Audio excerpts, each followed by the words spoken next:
जरा सोचिए, दो सबसे बड़ी अर्थव्यवस्था के नेता आमने सामने बैठे और पाकिस्तान से लेकर ट्रंप की नीतियों तक सब पर खुलकर बात हुई। सवाल यह है कि इस मुलाकात से क्या भारत और चीन के रिश्ते में नया मोड़ आएगा या फिर नहीं। एससीओ शिखर सम्मेलन के मंच पर पीएम मोदी और चीन के राष्ट्रपति शी जिनपिंग के बीच 1 घंटे लंबी बैठक हुई।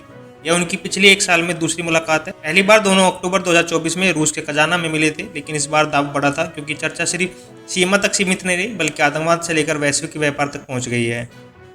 बैठक में सबसे पहले बात हुई पाकिस्तान की। भारत ने साफ कहा आतंकवाद की जड़ पाकिस्तान है और इस पर चीन को भी खुलकर बोलना होगा। यही असली झटका था क्योंकि चीन लंबे समय से पाकिस्तान का सबसे बड़ा साथी माना जाता है, लेकिन इस बार दोनों नेताओं ने माना कि आतंकवाद के खिलाफ मिलकर कदम उठाने होंगे।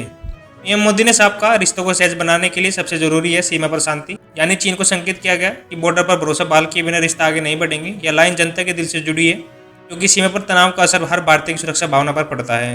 लेकिन सबसे बड़ा खेल यहीं छिपा था। ट्रंप की टैरिफ नीति से पूरी दुनिया की इकोनॉमी हिल रही है। ऐसे में भारत और चीन दोनों मानते हैं कि अगर उनकी अर्थव्यवस्था स्थिर रही तो वैश्विक व्यापार को भी सहारा मिलेगा।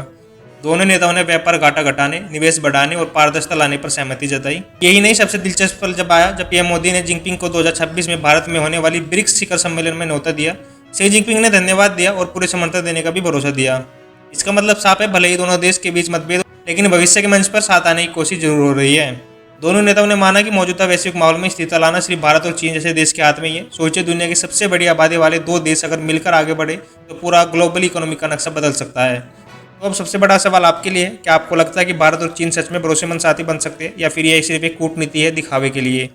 अपनी राय हमें कमेंट सेक्शन में लिखिए। अगर ये खबर हर भारतीय तक पहुंचनी चाहिए तो इस वीडियो को लाइक और शेयर जरूर कीजिएगा और ऐसी सच्ची खबरों के लिए चैनल को सब्सक्राइब करना बिल्कुल मत भूलिएगा।